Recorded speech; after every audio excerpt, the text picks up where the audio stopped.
नमस्कार, मैं धीरेंद्र और आप देख रहे हैं मिरर मीडिया। खबरों की दौर में आपका स्वागत है। एक नजर डालते हैं झारखंड की सुर्खियों पर। झारखंड में लगातार हो रही बारिश ने मचाई तबाही। कई स्थानों पर मार्ग हुए अवरुद्ध। जल जमाव से लोगों को खासा परेशानियां।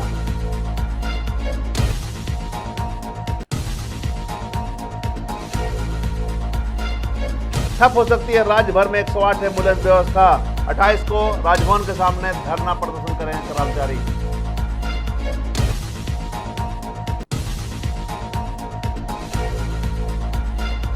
देवघर बाबा मंदिर में वायरल वीडियो की सच्चाई आई सामने। वीआईपी दर्शन की अफवाह निकली फर्जी।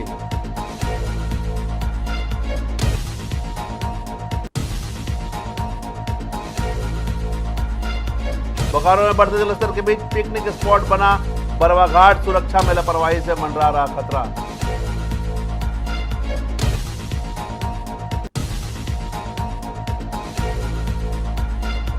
जमशेदपुर में 3 दिनों की बारिश ने जल निकासी व्यवस्था की खोली पोल। मोहरदा बस्ती में 3 फीट तक घुसा पानी। व्यवस्थाओं पर उठे सवाल। अब खबरें विस्तार से। झारखंड में लगातार हो रही बारिश ने एक तरफ जहां गर्मी से राहत दी है तो वहीं दूसरी तरफ जनजीवन अस्त व्यस्त हो गया है। खूंटी से सिमडेगा जाने वाले रास्ते पर आंगनबाड़ी के पास नदी में बना पुल धंस गया, जिससे आवागमन बाधित हो गया। दूसरी ओर राजधानी रांची के कई इलाकों में जल जमाव के कारण लोगों को काफी परेशानियों का सामना करना पड़ा। लोग घरों में ही कैद रहे और नगर निगम के प्रति जमकर आक्रोश व्यक्त किया। हिनू से बिरसा चौक वाली रास्ते में सड़क पर जगह जगह गड्ढे बन गए तो वहीं धनबाद में बरमसिया और ब्रिज की गार्डवाल टूटने से परेशानी बढ़ गई। हालांकि रेलवे और जिला प्रशासन ने सजगता दिखाते हुए निरीक्षण कर जरूरी कदम उठाने शुरू कर दिए, लेकिन इस बारिश ने व्यवस्थाओं की पोल खोलकर रख दी है।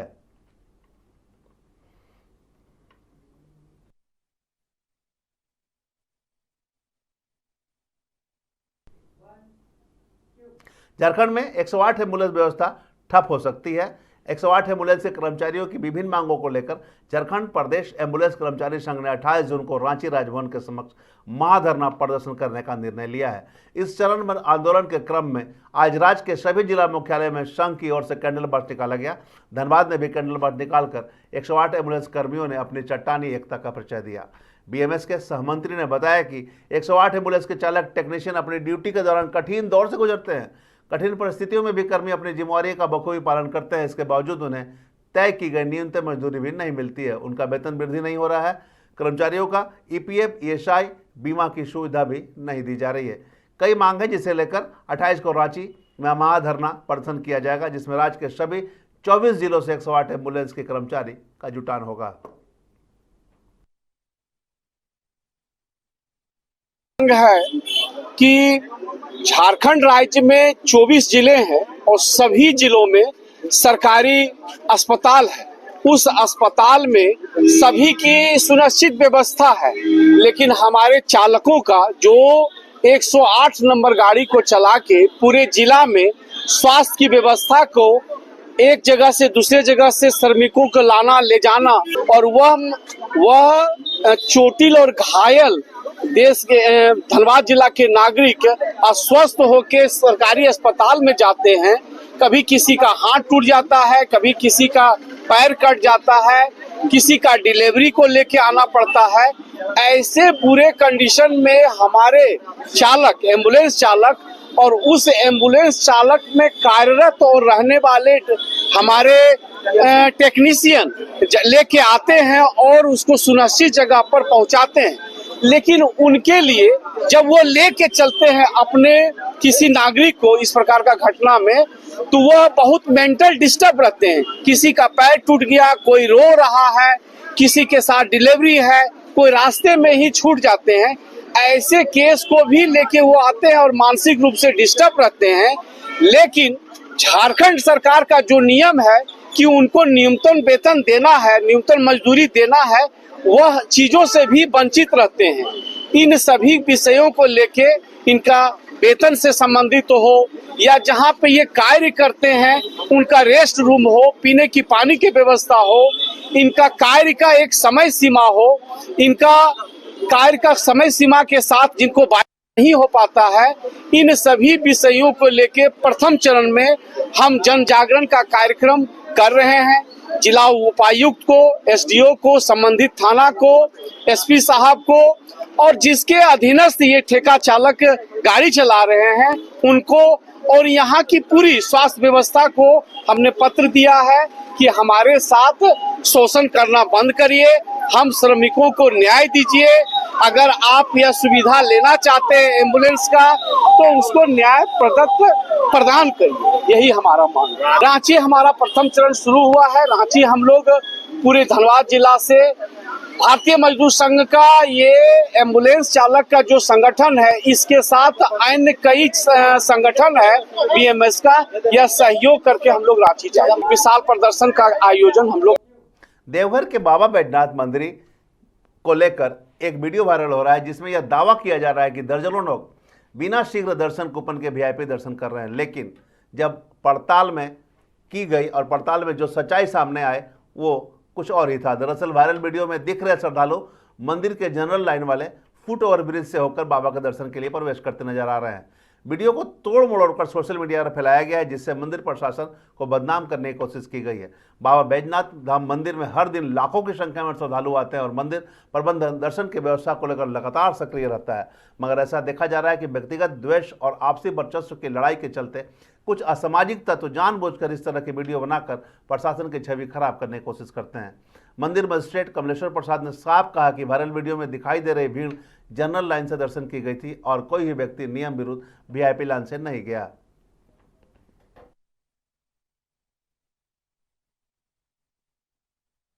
ना अभी बता रहे हैं आपको 10 बजे के लगभग की बात है।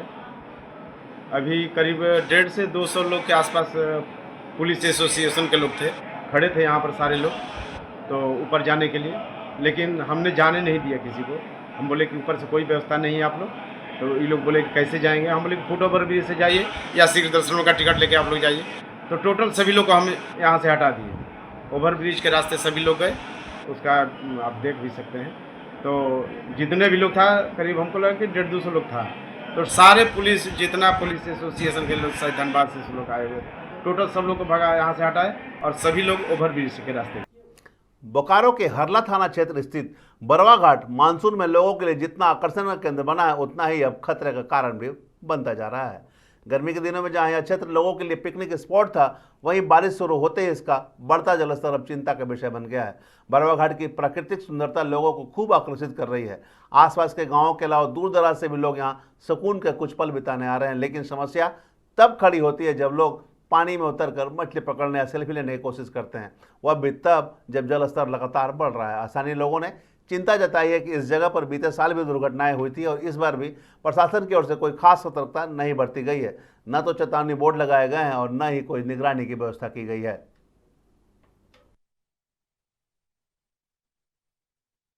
जाहिर सी बात है कि बरसात का दिन आ गया है तो बारिश तो होना है और बाढ़ तो आना है। बशर्ते ऐसा है कि यहाँ पर देखा जाए तो बरवा घाट जो है यहाँ एक छोटा मोटा बोकारो जिला का पर्यटक स्थल के रूप में देखा जा रहा है और इसी के मद्देनज़र लोग यहाँ पर बहुत संडे को दिन या और ऐसे भी दिन किसी भी लोग गांव शहर में जो रहते हैं दूर दराज के, वो सभी लोग यहाँ छुट्टी मनाने अथवा नहाने भी आते थे और इसी को देखते हुए लोगों को, शहर के लोगों को, आसपास के लोगों को बाढ़ का अंदाज़ा नहीं है और यहाँ का जिस तरह से यह खतरनाक जगह है, पिछले कई साल में ऐसे दुर्घटनाएं घटी है जिसमें जिला प्रशासन को अलर्ट रहना चाहिए इस जगह के लिए। जिला प्रशासन को बाखूबी पहले से पता है कि बरवा घाट में जो लोग पर्यटक आते हैं उनके लिए सुरक्षा मुहैया करना चाहिए।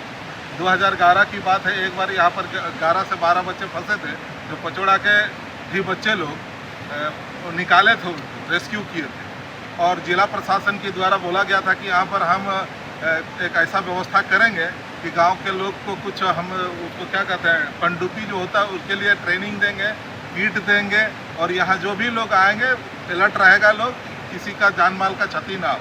तो यही मद्देनज़र हम लोग देखते हुए कह रहे हैं कि इस साल बारिश की काफ़ी ज़्यादा संभावना है, यहाँ बहुत ज़्यादा बाढ़ हो सकता है और जितना ज़्यादा अधिक पानी का बहाव होता है लोग देखने और आते हैं। और इसी में सेल्फी का आजकल का ज़माना है, सेल्फी का लोग सेल्फी खींचने के चक्कर में कभी कभी हादसा हो जाता है। इस हादसा से बचने के लिए जिला प्रशासन को अलर्ट रहना चाहिए।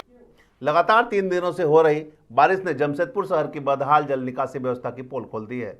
बिरसा नगर की मोहर्दा बस्ती में 10 परिवार बारिश के पानी में घरों में फंसे हुए हैं। बीती रात तेज बारिश के बाद 3 फीट तक पानी घरों में घुस गया। लोग जाग कर रात बिताने को मजबूर हुए। बच्चों की किताबें और कीमती सामान भीग कर बर्बाद हो गए। स्थानीयों का कहना है कि कई बार शिकायत के बावजूद न तो प्रशासन और न ही विधायक पूर्णिमा साहू ने कोई कार्रवाई की है। लोगों ने चेतावनी दी है कि इस बार वे वोट नहीं देंगे। दिन से यहाँ पे बारिश हो रहा है, उस वजह से घरों में पानी घुस जा रहा है। और यहाँ पे पहले जो विधायक थे सरयू राय जी, हम लोग वोट का भी बहिष्कार किए थे, तो जेनेसी से आदमी लोग आके बोले कि मतलब कि वोट का बहिष्कार मत करिए। आश्वासन दिए कि हाँ नहीं आप लोगों का काम होगा, लेकिन कुछ भी काम नहीं हुआ। फिर से पूर्णिमा साहू को भी बोला गया, जब अभी जो विधायक बनी है पूर्णिमा साहू जी, उनको भी बोला गया, लेकिन वो भी मतलब कुछ अभी तक कुछ नहीं की हैं। हम लोग लेटर लिख के भी दिए हैं, जेनेसी में जमा भी करवाएं, पूर्णिमा साहू से मिले भी, लेकिन कुछ भी नहीं हो पा रहा है। अभी क्या स्थिति है आप लोग? अभी ये स्थिति है कि रात में हम लोग उठ जा रहे हैं, घर में पानी घुस जा रहा है, बच्चा लोग स्कूल नहीं जा रहा है, हम लोग बंधक बन गए हैं, घर से निकलना मुश्किल हो गया है। कितना नुकसान हुआ है आप लोगों को? बहुत नुकसान हुआ है, बच्चा लोग को कॉपी किताब सब भीग गया है। ये लकड़ी का सामान सब है वो सब पूरा वो हो गया है, फूल गया है, लकड़ी का सामान सब भी खराब हो गया है। इतना कॉपी किताब था स्कूल का, उसमें पानी घुस गया है, टेबल सब में। क्या बार बार हो रही है। पिछले बार आपका जनवरी टाइम में हम लोग ये किए थे, पानी बहुत आ रहा था। जनवरी नहीं, आपका जब एमपी इलेक्शन हुआ था उस टाइम में, जिस दिन एमपी इलेक्शन था उस दिन एक दिन पहले बहुत बारिश हुई थी, तो मेरा घर में पानी घुस गया था। तो हमने वोट का बहिष्कार किया था। मैंने वोट नहीं करूंगा क्योंकि हम लोग यहाँ 10-12 घर हैं जो कैद बने हुए हैं। तो उस टाइम आश्वासन दिया गया कि नहीं भैया आप वोट करिए, आपको जो आपका मामला है उसका समाधान होगा। तो हम लोग फिर जाकर वोट किए वहाँ। जेनेसी से बहुत बड़ी टीम आई थी, हेमंत सोरेन जी का सरकार था उस टाइम में, तो वहाँ से रांची से पूरा टीम आई थी यहाँ पर, और पूरा देख रेख किया गया था।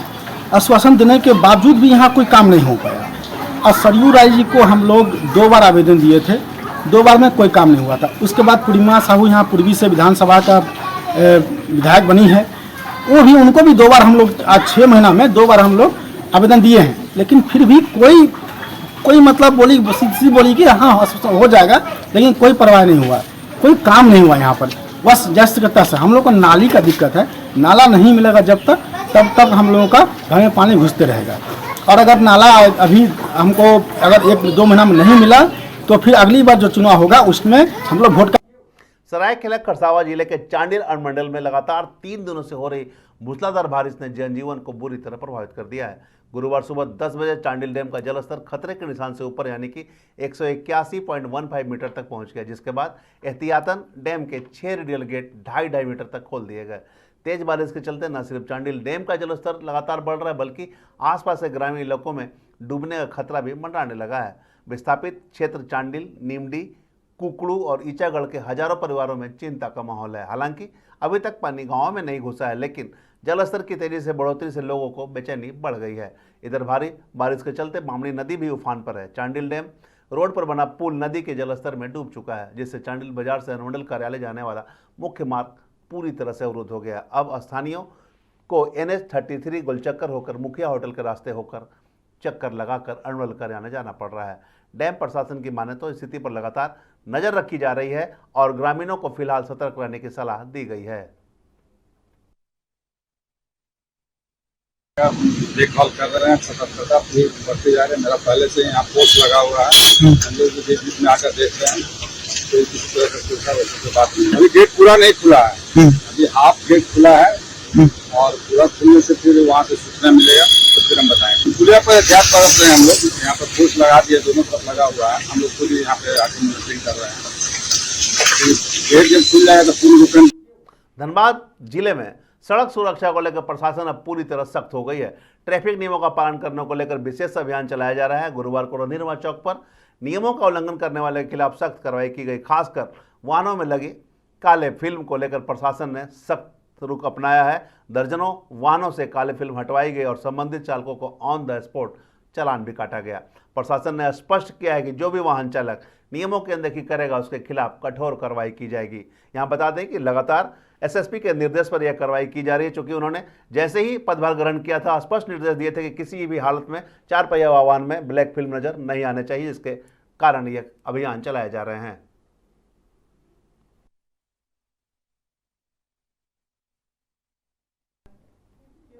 पाकुड़ में भारतीय स्टेट बैंक ग्रामीण स्वरोजगार प्रशिक्षण संस्थान में सखी मंडल की दीदियों का 30 दिवसीय लाइट मोटर व्हीकल ड्राइविंग प्रशिक्षण संपन्न हुआ। समापन समारोह में उपायुक्त मनीष कुमार ने प्रतिभागियों को प्रमाण पत्र दिए और आत्मनिर्भर बनने के लिए प्रेरित किया। उन्होंने कहा कि ऐसे प्रशिक्षित महिलाओं को सशक्त बनाने की दिशा में कारगर कदम उठाने हैं। वहीं दीदियों ने भी कहा कि अब आत्मविश्वास और लवरेज से भरकर वह वाहन चला सकती हैं और रोजगार भी पा सकती हैं। हम लोग का यही उद्देश्य है कि हम लोग को जो गाड़ी सिखाया जा रहा है हम लोग सीख करके अपना जीवन को आगे बढ़े और लोन के द्वारा हम लोग को गाड़ी दिया जाए और हम लोग का जो रोजगार है उसको स्वरोजगार आगे बढ़ाने के लिए हम लोग कोशिश करेंगे ताकि हम लोग का जो आगे की किस्मत है उसको पूरा कर सके। हम लोग का आरसेटी में यही उद्देश्य है कि हम लोग ग्रामीण विकास परिषद ले रहे हैं कि हम लोग कुछ गांव से आए हैं तो हम लोग आरसेटी में कुछ उसमें हमारे जीवन के लिए कुछ बदलाव करने के लिए आए हैं कि पहले से स्थिति से कुछ बदलाव होगा कि जैसे हम लोगों ने आरसेटी में पहुंचे तो बहुत बदलाव आया कि हम लोग अपने जीवन में कभी नहीं सोचे थे कि हम आरसेटी में आकर इतना आगे बढ़ जाएंगे कि आरसेटी में आकर हम बहुत कुछ सीखे कि गाड़ी के बारे में हमको पहले कुछ नहीं पता था कि गाड़ी में किस किस चीज़ का सामान का प्रयोग किया जाता है। गाड़ी में रहता है कि क्लच, ब्रेक, एक्सीलेटर, गियर और सब चीज़ का उसमें कोई पता नहीं था कि कैसे चलाया जाता है। तो हम आकर के ये गाड़ी का पूरा जानकारी मिल। सदर अस्पताल देवघर में सिकल सेल एनीमिया दिवस के मौके पर एक जागरूकता कार्यक्रम का आयोजन किया गया, जिसमें जिला स्वास्थ्य विभाग के अधिकारी और मेडिकल स्टाफ मौजूद रहे। कार्यक्रम के दौरान जिला कार्यक्रम पदाधिकारी प्रवीण कुमार सिंह ने सिकल सेल एनीमिया को लेकर लोगों को जागरूक किया। उन्होंने बताया कि यह एक गंभीर रक्त संबंधी बीमारी है जो अक्सर आनुवंशिक होती है और खासकर संताल परगना क्षेत्र के आदिवासी समुदायों में पाई जाती है। उन्होंने यह बताया कि इस बीमारी की शुरुआती जांच बेहद जरूरी है, क्योंकि समय पर इलाज मिलने से इसे नियंत्रित किया जा सकता है। सदर अस्पताल में अब सिकल सेल की भी जांच की सुविधा उपलब्ध है और जल्द ही जिले भर में 40 वर्ष से अधिक उम्र वालों की सिकल सेल जांच का विशेष अभियान चलाया जाएगा। इसके अलावा एकलव्य और कस्तूरबा विद्यालयों के विद्यार्थियों की भी जांच की योजना है, ताकि बीमारी का शुरुआती स्तर पर ही पता लगाया जा सके।